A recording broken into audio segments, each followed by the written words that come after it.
ಅಂತಾರಾಷ್ಟ್ರೀಯ ಮಹಿಳಾ ದಿನಾಚರಣೆಯ ಅಂಗವಾಗಿ ಕರ್ನಾಟಕ ರಾಜ್ಯ ಮಹಿಳಾ ದೌರ್ಜನ್ಯ ವಿರೋಧಿ ಒಕ್ಕೂಟ ಹಾಸನ ಜಿಲ್ಲಾ ಘಟಕದ ವತಿಯಿಂದ ಮಾರ್ಚ್ 7 ಮತ್ತು 8ರಂದು 2 ದಿನಗಳ ಕಾಲ ಜಾಗೃತಿ ಜಾಥಾ, ಸಾರ್ವಜನಿಕ ಸಮಾವೇಶ ಹಾಗೂ ವಿಚಾರ ಸಂಕಿರಣಗಳನ್ನು ಆಯೋಜಿಸಲಾಗಿದೆ ಎಂದು ಒಕ್ಕೂಟದ ಬಿಆರ್ಪಿ ಡಾಕ್ಟರ್ ಸಬಿತಾ ಬನ್ನಾಡಿ ಮತ್ತು ಡಾಕ್ಟರ್ ಎಚ್ಎಸ್ ಅನುಪಮಾ ತಿಳಿಸಿದರು.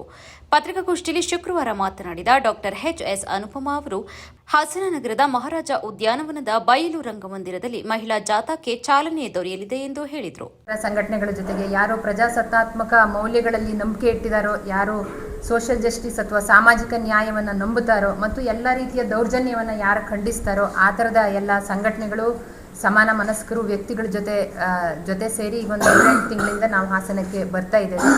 ಈಗ ಮುಂದಿನ ನಾಳೆ ಮತ್ತು ನಾಡಿದ್ದು ನಡೀತಾ ಇರುವಂತಹ 2 ದಿನದ ಅತಿ ಮುಖ್ಯವಾಗಿರುವ ಸಮಾವೇಶಕ್ಕೆ ಪತ್ರಕರ್ತ ಮಿತ್ರೆಯರು ನಮ್ಮ ಜೊತೆ ಸೇರಿದರೆ ನಿಜವಾಗಿ ನಮ್ಮ ಕಾಸ್ ಮತ್ತಷ್ಟು ಮುಂದೆ ಹೋಗುತ್ತೆ. ಅದಕ್ಕೆ ನಿಮ್ಮೆಲ್ಲರ ಬೆಂಬಲ ಬೇಕು ಅಂತ ನಿಮ್ಮ ಎದುರುಗಡೆ ಮತ್ತೆ ಬಂದಿದ್ದೀವಿ. ಇದುವರೆಗೆ ಹಾಸನದಲ್ಲಿ 55 ಪ್ರೌಢಶಾಲಾ ಕಾಲೇಜುಗಳಲ್ಲಿ ಮತ್ತು ಬೇರೆ ಬೇರೆ ತಾಲೂಕಿನ ಸ್ಥಳಗಳಲ್ಲಿ ಅರಿವಿನ ಪಯಣ ಅನ್ನುವ ಲಿಂಗ ಸೂಕ್ಷ್ಮತಾ ಕಾರ್ಯಾಗಾರವನ್ನು ಮಾಡ್ಕೊಳ್ತಾ ಬಂದಿದ್ದೀವಿ. ಕೇವಲ 2 ದಿವಸದ ಮಹಿಳಾ ದಿನಾಚರಣೆ ಸಮಾವೇಶನ ಮಾಡಿದರೆ ಸಾಕಾಗಲ್ಲ. ಮಾಡ್ತೀರಾ, ಹೋಗ್ತೀರಾ, ಅದರಿಂದ ಏನಾಗುತ್ತೆ, ಹಬ್ಬ ಮಾಡ್ತೀರಾ, ಜಾತ್ರೆ ಮಾಡ್ತೀರಾ, ಈ ಥರದ್ದು ಬರ್ತಾ ಇರುತ್ತೆ. ಸೊ ಈ 2 ದಿವಸದ ಸಮಾವೇಶದ ಹಿಂದೆ ಒಂದು ಸಂಬಂಧವನ್ನು, ಒಂದು ನಂಟನ್ನು ಹಾಸನದ ಜನತೆ ಜೊತೆ ಏರ್ಪಡಿಸ್ಕೊಳ್ಬೇಕು ಅಂತ 7-8 ತಿಂಗಳಿಂದ ಬರ್ತಾ ಇದ್ದೀವಿ. ಸಿದ್ಧತಾ ಸಭೆಗಳನ್ನು ನಡೆಸ್ತಾ ಇದ್ದೀವಿ. ಮತ್ತು ಈ ಕಿರು ಹೊತ್ತಗೆ ನೀವೇನು ನಿಮ್ಮ ಕೈಗೆಲ್ಲ ಬಂದಿದೆಯಲ್ಲ, ಅರಿವಿನ ಪಯಣ ಅನ್ನುವ ಲಿಂಗ ಸೂಕ್ಷ್ಮತಾ ಕಾರ್ಯಾಗಾರ, ಅದು ಮಾಡಿ ಸ್ಥಳೀಯವಾಗಿ ತಂಡಗಳನ್ನು ತಯಾರು ಮಾಡಿ ಸಾಧ್ಯವಾದಷ್ಟು ಸ್ಕೂಲ್ ಕಾಲೇಜ್ಗಳಿಗೆ ಹೋಗಿ 13 ವಿಷಯಗಳಿದ್ದಾವೆ.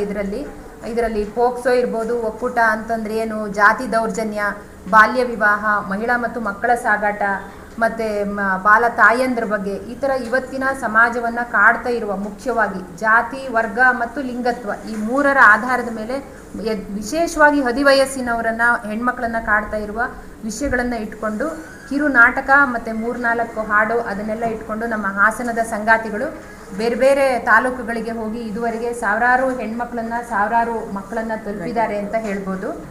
ಮಹಿಳೆಯರನ್ನ, ಮಕ್ಕಳನ್ನೆಲ್ಲ ತಲುಪಿದ್ದಾರೆ ಅಂತ ಹೇಳ್ಬೋದು. ಇದು ಅರಿವಿನ ಪಯಣ ಅನ್ನುವಂತಹ ಒಂದು ಕಿರು ಹೊತ್ತಿಗೆಯನ್ನು ಎಲ್ಲರಿಗೂ ಹಂಚಿದ್ದಾರೆ. ಇದರದ್ದು ನಿಮ್ಮ ಕೈಯಲ್ಲೂ ಸಹ ಇದೆ.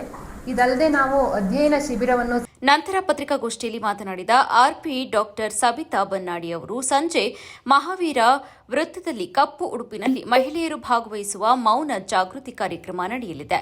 ಮಾರ್ಚ್ 8ರಂದು ಹಾಸನಾಂಬ ಕಲಾಕ್ಷೇತ್ರದಲ್ಲಿ ಮಹಿಳಾ ದೌರ್ಜನ್ಯ ಸವಾಲುಗಳು, ಬಿಡುಗಡೆಯ ಸಾಧ್ಯತೆಗಳು ವಿಷಯದ ಮೇಲೆ ವಿಚಾರ ಸಂಕಿರಣವೂ ನಡೆಯಲಿದೆ ಎಂದು ಹೇಳಿದರು. ಇದು 2012ರಲ್ಲಿ ಆರಂಭ ಆದದ್ದು. ದಕ್ಷಿಣ ಕನ್ನಡ ಜಿಲ್ಲೆಯಲ್ಲಿ ನಡೀತಾ ಇದ್ದಂಥ ಅನೈತಿಕ ಪೊಲೀಸ್ಗಿರಿ, ಆನಂತರ ಹೋಮ್ಸ್ಟೇ ದಾಳಿ ಇತ್ಯಾದಿಗಳ ಸಂದರ್ಭದಲ್ಲಿ ನಾವು ಏನಾದರೂ ಇದಕ್ಕೆ ಪ್ರತಿಕ್ರಿಯೆಯನ್ನು ಕೊಡಬೇಕು, ಗಟ್ಟಿಯಾದಂಥ ಪ್ರತಿರೋಧವನ್ನು ತೋರಬೇಕು ಅನ್ನುವ ಸಂದರ್ಭದಲ್ಲಿ ಮಹಿಳಾ ದೌರ್ಜನ್ಯ ವಿರೋಧಿ ವೇದಿಕೆ ಅಂತ ಆರಂಭ ಆಯಿತು. ಆ ನಂತರ 2013ರಲ್ಲಿ ಅಂತಾರಾಷ್ಟ್ರೀಯ ಮಹಿಳಾ ದಿನಾಚರಣೆಯನ್ನು ಕರ್ನಾಟಕದ ಎಲ್ಲ ಪ್ರಗತಿಪರ ಸಂಘಟನೆಗಳು ಕೈ ಜೋಡಿಸಿ ಆ ಕಾರ್ಯಕ್ರಮವನ್ನು 2013ರ ಮಾರ್ಚ್ 7-8ರಂದು ನಾವು ಮಾಡಿದ್ವಿ. ಅದರ ನಂತರ ವೇದಿಕೆ ಅನ್ನುವುದನ್ನು ಒಕ್ಕೂಟವಾಗಿ ನಾವು ವಿಸ್ತಾರ ಮಾಡಿಕೊಳ್ಳೋಣ ಮತ್ತು ಇದನ್ನು ನಿರಂತರವಾಗಿ ಮಹಿಳೆಯರ ದನಿಯಾಗಿ ನಾವು ಮುಂದುವರಿಸೋಣ ಅಂತೇಳಿ ಮಾಡಿದ್ರ ಪ್ರಯುಕ್ತ ಮಂಗಳೂರಿನಿಂದ ಮೈಸೂರು, ಅಲ್ಲಿಂದ ಬೆಂಗಳೂರು, ವಿಜಯಪುರ, ಕೊಪ್ಪಳ, ಶಿವಮೊಗ್ಗ, ಧಾರವಾಡ, ಮಂಡ್ಯ, ಕೋಲಾರ ಮತ್ತು ಕಲಬುರಗಿ, ಅಲ್ಲಿಂದ ಮತ್ತು ತುಮಕೂರು ಹಾಗೂ ಉಡುಪಿ ಮತ್ತು ವಿಜಯನಗರ ಕಳೆದ ಬಾರಿ. ಈ ಸಲ ಇದು 14ನೆಯ ಸಮಾವೇಶ ನಾವು ಮಾಡ್ತಾ ಇರುವಂಥದ್ದು. ಇದು ಒಂದು ರೀತಿಯಲ್ಲಿ ಸಮಾನ ಮನಸ್ಕ, ಮಹಿಳಾ ಪರವಾಗಿ ಯೋಚಿಸುವ, ಜೀವಪರ. ಪತ್ರಿಕಾಗೋಷ್ಠಿಯಲ್ಲಿ ಒಕ್ಕೂಟದ ಲೀಲಾವತಿ, ಶೈಲಜಾ, ಕಲಾವತಿ, ಮಧುಸೂದನ್, ಭಾನುಮತಿ ಇತರರು ಉಪಸ್ಥಿತರಿದ್ದರು.